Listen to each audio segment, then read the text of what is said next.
Bienvenida, bienvenido. Hoy nos adentramos en un texto que, aunque tiene casi 2000 años, parece hablar directamente a nuestro presente. Vamos a analizar el capítulo 15 de la Epístola a los Romanos, apoyándonos en un par de comentarios que nos ayudarán a exprimir, todo su jugo. Y es que el reto que plantea este capítulo es fascinante. La idea es ver cómo su autor, el apóstol Pablo, hila dos cosas que parecen muy distintas. Por un lado, cómo llevarnos bien en nuestro círculo más cercano, en nuestra comunidad, y por otro, una misión que piensa a lo grande, a nivel mundial. Exacto. Pasamos de la dinámica interna a la visión global. Para aclararnos, el material que manejamos divide el capítulo en dos partes muy claras. La primera, hasta el versículo 13, es una llamada a unidad a través del sacrificio personal. Y la segunda, del 14 hasta el final, es mucho más personal. Pablo habla de sus planes, de sus miedos y de su visión. Así que, si te parece, vamos a desgranar la primera parte. Perfecto. Empecemos por ahí porque Pablo arranca con una idea que es el motor de todo lo que sigue, la relación entre los fuertes y los débiles en la fe. Pide a los que se consideran fuertes que soporten, que carguen con las flaquezas de los débiles. Y añade algo crucial, y no agradarnos a nosotros mismos. Esta distinción entre fuertes y débiles, ¿hablamos de gente con más o menos conocimiento teológico o va más allá? Va mucho más allá. Los comentarios sugieren que se refiere a diferencias de conciencia sobre lo que un creyente puede o no puede hacer, por ejemplo, en temas de comida o de días sagrados. Pero el principio es universal. Y esa frase, no agradarnos a nosotros mismos, es la clave de Bóveda. Uno de los autores lo describe de una forma muy potente. No se trata de anular tu personalidad o de odiarte a ti mismo. Se trata de negarle al yo egoísta, a esa parte de nosotros que solo busca su propia comodidad. O salirse con la suya. Exacto. A esa parte, negarle lo que le apetece. Es una lección central de lo que significa ser un discípulo. Es un cambio de mentalidad total. En lugar de pensar qué me apetece a mí, la pregunta es ¿qué necesita el otro? Y me gusta que lo matiza.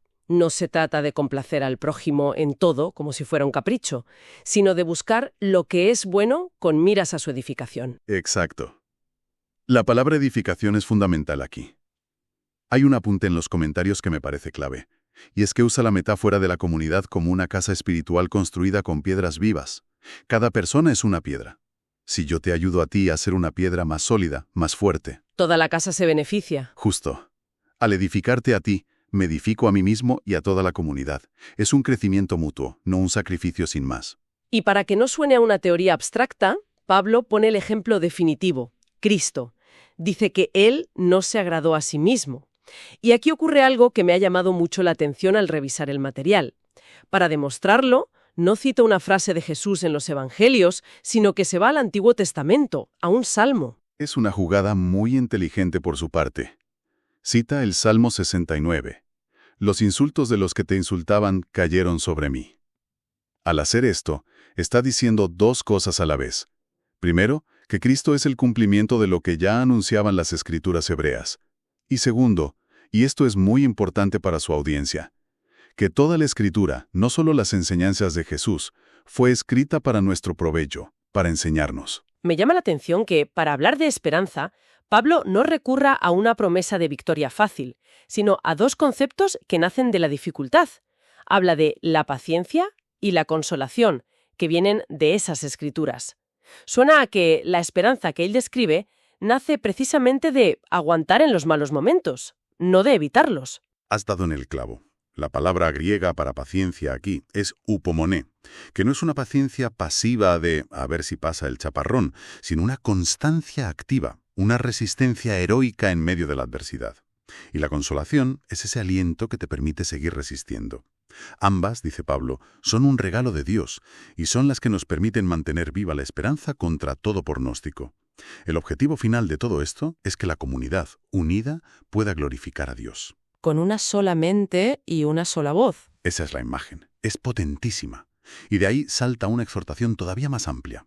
Ya no es solo de fuertes a débiles. En el versículo 7 dice, acogeos los unos a los otros. Así, en general. Sí, amplía el foco. Y la razón es la misma.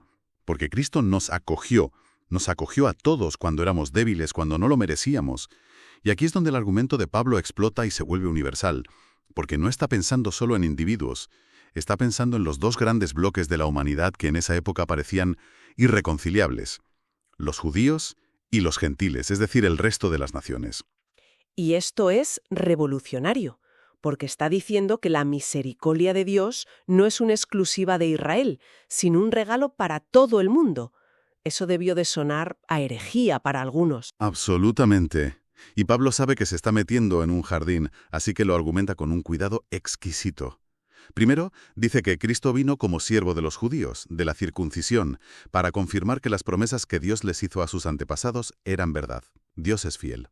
Pero, en segundo lugar, vino también para que los gentiles, que no tenían esas promesas, pudieran glorificar a Dios por pura misericordia. Y para que nadie piense que esto es una invención suya. Saca la artillería pesada del Antiguo Testamento. Exacto. Y aquí Pablo hace algo brillante desde el punto de vista retórico. No se saca un solo as de la manga, sino 4. Y fíjate de dónde vienen. Los Salmos, la ley de Moisés, los profetas. Está blindando su argumento desde todos los frentes de la escritura judía.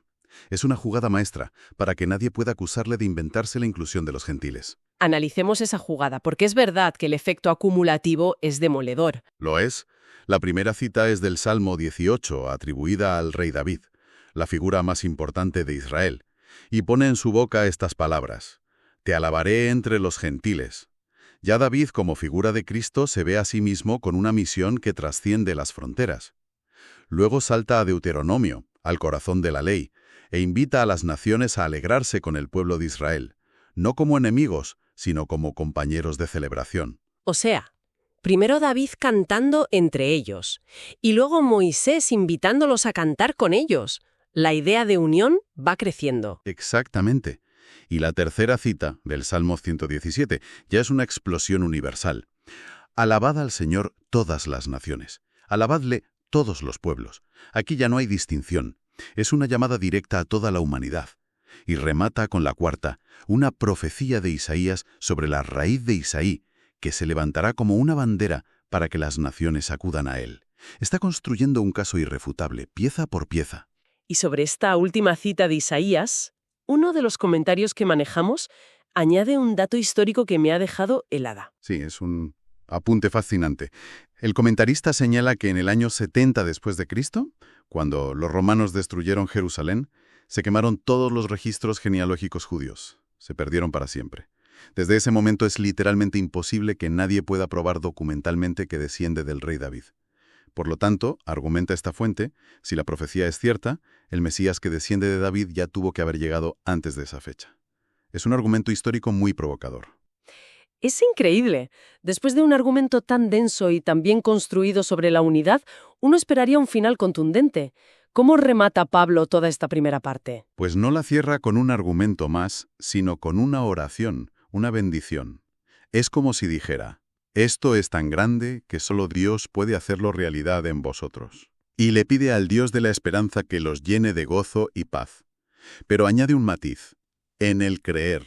Uno de los autores destaca que no usa el sustantivo fe, sino el verbo creer, lo que sugiere una confianza activa, una entrega continua y amorosa, que como resultado produce una sobreabundancia de esperanza. Y con esa bendición sobre la esperanza, Pablo cierra la parte más teológica. Ahora fíjate cómo cambia de marcha. Pasa de los grandes principios a la aplicación más personal. Es como si dijera: vale, esta es la teoría, ahora hablemos de cómo se vive esto en el barro del día a día, empezando por mí. Es un cambio de tono total, se vuelve muy personal. Y empieza de una forma muy diplomática, casi disculpándose. Les dice a los creyentes de Roma que está convencido de que ya están llenos de bondad y de todo conocimiento, y que son perfectamente capaces de aconsejarse unos a otros. Un momento. Me parece muy llamativo lo que dice ese comentarista sobre esto. En la concepción popular, la figura de Pedro es casi inseparable de Roma como su primer obispo. Pero la fuente señala que en toda esta carta, que es larguísima, Pablo no menciona ni una sola vez a un obispo de Roma. De verdad no lo nombra en absoluto. ¿Qué implicaciones tiene eso? Ninguna mención. Y la implicación que extrae este comentarista es muy contundente. Argumenta que si Pedro o cualquier otra persona hubiera tenido esa posición de autoridad suprema en Roma, Pablo, por respeto, habría tenido que reconocerlo. En cambio, insiste en que la responsabilidad de la edificación mutua recae en los propios hermanos. Por eso, este autor califica la idea del primer obispo de Roma como una, y cito, pura invención de tiempos posteriores. Es una afirmación muy directa, desde luego. Desde luego que lo es. Pero entonces esto plantea una pregunta.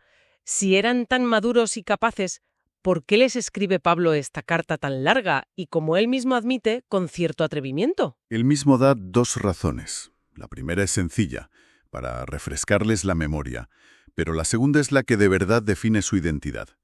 Les escribe en virtud de la gracia, del don que Dios le ha dado, de ser un ministro de Jesucristo a los gentiles. Y aquí usa un lenguaje que suena casi sacerdotal. Sí, las palabras que elige son muy específicas, ¿verdad? Muchísimo. Se llama a sí mismo leiturgón, una palabra griega para un servidor público o un ministro del templo. Dice que ejerce una función sagrada, hierurgounta, que es un verbo que se usaba para los sacrificios sacerdotales. Y describe su objetivo como presentar a los creyentes gentiles como una ofrenda, prosforá, agradable a Dios. Se ve a sí mismo como un sacerdote cuyo templo es el mundo y cuyo sacrificio son las vidas transformadas de los gentiles. Es una autoimagen potentísima. Y a continuación habla de sus logros, pero deja muy claro que no es por presumir. No, en absoluto. Tiene mucho cuidado en decir que solo se atreve a hablar de lo que Cristo ha hecho a través de él. Es un orgullo centrado en Cristo, no en sí mismo. Y entonces describe el alcance geográfico de su trabajo de una forma casi increíble. Desde Jerusalén hasta Ilírico, que sería la actual Albania, ha cubierto todo el Mediterráneo oriental. Y explica su estrategia, que me parece fascinante. Dice que su santa ambición era predicar solo donde nadie lo hubiera hecho antes. La verdad es que la expresión santa ambición es un oxímoron genial. Choca porque solemos ver la ambición como algo egoísta, pero aquí Pablo le da la vuelta por completo. Es una ambición santa, un deseo ardiente de servir, de no edificar sobre fundamento ajeno. Se veía a sí mismo como un pionero, como alguien que abre surcos en un campo virgen para que otros puedan sembrar después. Y esa ambición pionera es lo que, por fin, le lleva a sus planes de futuro, que incluyen visitar Roma. Correcto. Explica que esa ha sido la razón por la que se ha retrasado tanto en ir a verlos. Ha estado ocupado en esos campos vírgenes.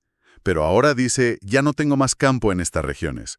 Así que su plan es viajar a España, el extremo occidental del mundo conocido, y pasar por Roma de camino para disfrutar de su compañía y que le ayuden a continuar. ¿Y hay evidencias de que llegara a España o se quedó en un plan? Es un debate histórico interesante. Uno de los documentos que manejamos menciona un escrito de Clemente de Roma, que fue contemporáneo del apóstol Juan, y dice que Pablo llegó hasta el límite del occidente. Muchos interpretan que eso se refiere efectivamente a España. Pero antes de ir a España y pasar por Roma, tiene una última misión que cumplir, en el este, una parada obligatoria. Sí, y para él es de vital importancia. Tiene que ir a Jerusalén a entregar una colecta que las iglesias de Grecia han recogido para los creyentes más pobres de Jerusalén. Y para Pablo, esto no es un mero trámite, lo llama un ministerio sagrado. ¿Por qué era tan importante para él? Porque encarnaba el principio de mutualidad que ha estado defendiendo en toda la carta. El razonamiento es este. Si los creyentes gentiles de Grecia han recibido de Jerusalén los bienes espirituales, los pneumática, el evangelio, ahora es justo que ellos sirvan a los de Jerusalén con sus bienes materiales, los sarkiká. Es un puente tangible que une a judíos y gentiles. Y mirando hacia ese viaje a Roma, él no sabe cómo ni cuándo llegará, pero sí afirma algo con una certeza absoluta. Sabe que cuando llegue, lo hará con la plenitud de la bendición de Cristo. Y aquí las fuentes destacan la profunda ironía del destino, porque efectivamente acabó viajando a Roma, pero no como un misionero libre, sino como un prisionero, encadenado. Y sin embargo, desde esa prisión en Roma, escribió algunas de sus cartas más profundas. La bendición llegó, pero de una forma que él nunca habría imaginado.